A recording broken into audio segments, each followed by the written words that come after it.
Olá, eu sou a Marcela Bernardi, se você não me conhece, eu sou psicóloga, jornalista e coach educacional e hoje eu vou falar sobre a adolescência do bebê. Já ouviu falar disso? Talvez você já tenha ouvido falar em primeira infância, em segunda infância, em terceira infância. Fica mais fácil a gente dividir as fases por nomes para saber o que exatamente está acontecendo em cada uma das fases, como ajudar no desenvolvimento da criança. Às vezes aparece o termo como primeiríssima infância também, que seria um corte dentro da primeira infância. Mas talvez o rótulo adolescência do bebê você ainda não tenha ouvido. A primeira infância vai do 0 até os 3 anos e 11 meses de idade, mais ou menos. A segunda infância vai dos 4 aos 5 anos de idade e 11 meses. E a terceira infância vai dos 6 aos 12 anos de idade. Na primeiríssima infância, existe uma fase que algumas pessoas rotulam de Terrible 2, ou os Terríveis 2, ou a adolescência do bebê.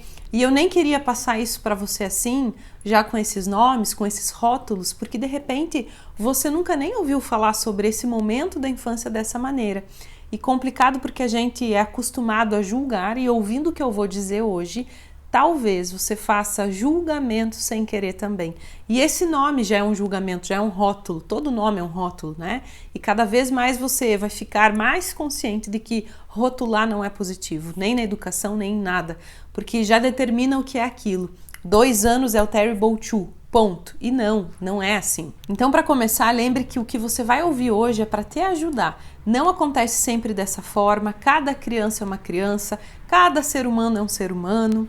Mas, se você estranhar quando alguns comportamentos acontecerem na fase dos 2 anos, podem acontecer como podem não, com mais ou menos intensidade, um pouco antes ou um pouco depois disso, aí você já tem esse conhecimento de agora e isso vai te aliviar. Porque você vai identificar que é normal, nada fora do esperado. Por que então a adolescência do bebê? Porque os comportamentos dele podem ficar mais rebeldes. E aí, com esse rótulo, a gente consegue julgar duas coisas de uma vez só, né? Ai, e ainda em se tratando de educação dos nossos filhos, que ruim que é isso. Rebeldia associada à adolescência. Se a gente entende por que esses comportamentos acontecem, a gente nem chamaria assim mais. Mas enfim, quando a criança chega nessa fase, o desenvolvimento cognitivo dela faz ela perceber que ela é um ser humano. Parece meio lógico demais isso, mas funciona mais ou menos assim. Eu, criança, dependo da minha mãe para tudo, eu não sei fazer nada sozinha, sempre tem alguém junto comigo. É como se eu, bebê, eu, criança, fosse a extensão da minha mãe, um ser grudado nela. E chegando nos 2 anos, a criança percebe que não, que ela é um outro ser humano. E como um outro indivíduo, ora, eu preciso mostrar que eu sou alguém, que eu sou um outro alguém. Então a criança luta para conquistar o espaço dela. E como ela faz isso se ela ainda não tem um cérebro totalmente formado, que ainda não conta com a parte mais racional 100%, né? Que normalmente ativa a parte reptiliana, mais emocional do cérebro? Gritando, batendo, jogando coisas no chão, se jogando no chão. E veja, entender isso não significa que é fácil ser mãe, que é fácil ser pai, que é fácil passar por essa fase. Claro que não. E falar parece fácil, né? Mas lógico que eu sei que exige paciência, muita paciência, para não se perder e não gritar com o filho, não surtar. Pode acontecer às vezes? Pode, claro que sim, somos seres humanos. Mas é diferente você errar gritando, por exemplo, e saber que errou. E consertar isso depois, porque você já tem a consciência do que dá certo e não do que funciona ou não funciona na educação, do que ajuda ou não ajuda, ou atrapalha e atrapalha muito. Então, paciência, tolerância, amor, empatia, se colocar no lugar do outro, o que se desenvolve muito na maternidade e na paternidade. E precisa se desenvolver mesmo, só assim para a gente conseguir evoluir. Porque não pense que é só a criança que está evoluindo nessa fase toda não, hein? Você como mãe, você como pai, você educador também está sempre se desenvolvendo, evoluindo como ser humano quando exerce essa função divina com maestria. Bom, porque a criança descobriu que é um outro ser humano, nessa fase é normal ela começar a se comportar de forma opositiva aos pais, ou seja, ela que estava acostumada a obedecer, a seguir as regras, parece que de repente começa a berrar, espernear, gritar, se recusar a fazer coisas que os pais pedem. E entenda que isso não é por mal, não é porque ela deixou de ser obediente e agora virou mal criada, como a gente rotula. Você não entende onde é que você está errando na educação às vezes, mas não é isso. Essa resistência da criança de seguir orientações nesse momento da vida é ela se posicionando. Ei, eu tô aqui, eu sei se eu quero, se eu não quero, eu sei o que eu vou fazer, eu decido. Por isso que quanto mais a mãe, mais o pai fala alguma coisa às vezes, mais a criança vai fazer o contrário, que parece para nós aquela birra, aquele mau comportamento, mas é o posicionamento dela. Se a minha mãe pede X, então eu vou fazer Y. E por que isso? Porque eu sou outra pessoa. O pensamento da criança vai bem por esse lado mesmo. Se eu sou outra, eu preciso deixar isso claro, não só para minha mãe, não só para o meu pai, mas para mim mesma. Outra pessoa, e eu confirmo isso com outro comportamento. Eu não tenho nada a ver com a minha mãe, eu não tenho nada a ver com o organismo da minha mãe, com o corpo dela, eu não dependo mais tanto dela assim. E aí, como ela percebe isso, mas não de uma forma totalmente consciente, lógico que não, é um processo natural de evolução dela, ela toma as decisões dela, mas com dificuldade também, porque ela não tem maturidade cognitiva suficiente para isso. Então a criança discorda muitas vezes dela mesma, ela pede para comer arroz, por exemplo. Aí você entrega o arroz para ela e ela diz que não quero isso. E parece estranho para você porque foi ela que pediu, mas ela pediu tomando uma decisão assim, no meio desse processo evolutivo todo. A fase é difícil para os pais e para a criança também é. Até porque, apesar de querer bater o pé e marcar território como um outro ser humano, a criança ao mesmo tempo não quer desagradar os pais. Ela vivencia um conflito nessa fase. É uma fase. Não tem como querer controlar, não passar por isso, faz parte. É importante saber que isso é construtivo para a criança no final das contas. E aí algumas dicas que podem te ajudar a lidar com a criança nesse momento. Criança pequena não gosta de ouvir não, então para evitar desgastes emocionais da tua parte, da parte do teu filho, diga não só quando for realmente necessário. Ai, mas a criança subiu na cadeira e não pode. Mude a forma de falar não suba aí. É só isso. Então, diga alguma coisa como: filho, a cadeira foi feita para sentar, sabia? Essa estratégia tem a ver com envolvimento, com conexão. Você se conecta emocionalmente com a criança primeiro, para depois você redirecionar o comportamento. E tudo isso sem falar não. Se a criança morder dói. Tome cuidado, por favor. Por que você mordeu? Você está se sentindo com raiva, né?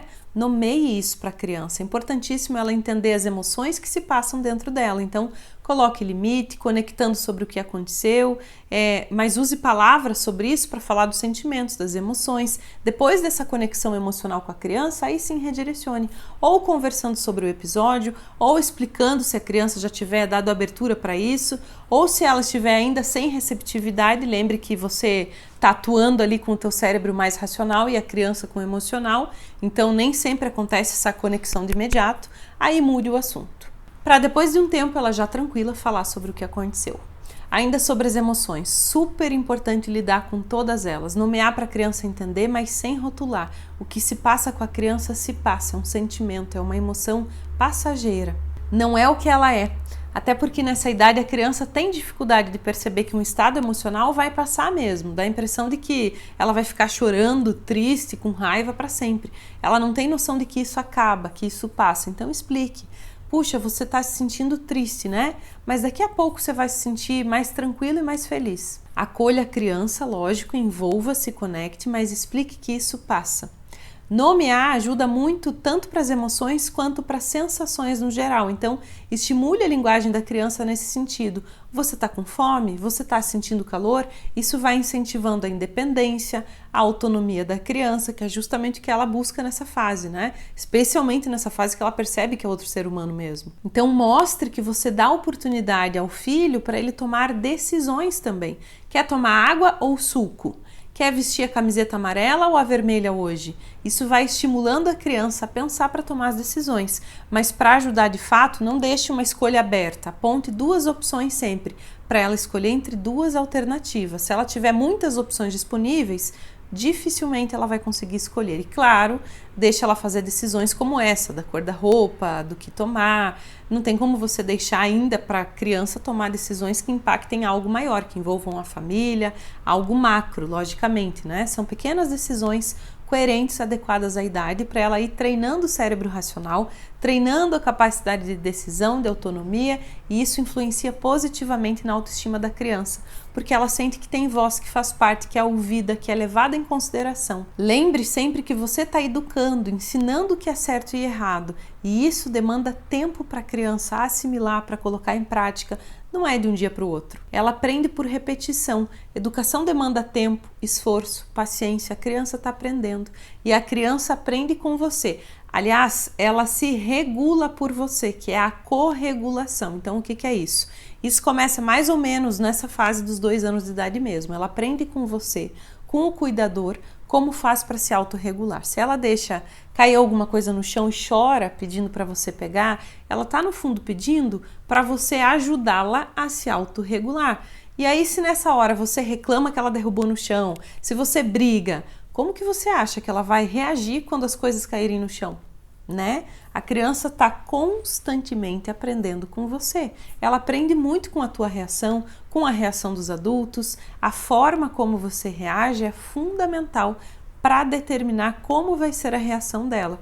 E aí pense no futuro também. Se o teu filho, a tua filha chega na adolescência real depois da infância, sem ter autorregulação, com quem que ela vai corregular? Possivelmente com os colegas, com os amigos adolescentes dela, que vão ter um poder muito maior sobre ela. Ela acaba buscando isso em algum lugar e não é o que a gente quer, né? Por isso, educar faz toda a diferença e começa lá na infância mesmo. A criança se espelha em você o tempo todo. Depois disso tudo, eu acho que fica cada vez mais claro para você o quanto a relação da mãe, do pai com a criança é importante, não é verdade? O adulto é que tem a capacidade de acolher as manifestações da criança, e o jeito que isso tudo vai ser acolhido, como vai ser trabalhado, é que vai determinar o caminho desse outro ser humano na vida. Tudo é um constante aprendizado o tempo todo nessa fase. Cérebro evoluindo, desenvolvimento socioemocional, cognitivo. O que você ensinar aqui é a base, é o fundamento do que vai ser mais para frente na vida inteira dela. Enfim, o mais interessante nessa fase é você então entender essa autoafirmação da criança, ela se posicionando como um outro ser humano, como se literalmente ela precisasse contrariar a mãe, especialmente a mãe, para se afirmar. Por isso que a criança nessa fase não tem condições de obedecer como a gente espera, de ouvir, justamente porque ela se posiciona como esse outro ser humano aqui. Os nãos dela não são desafios para nós, são uma parte do processo de desenvolvimento.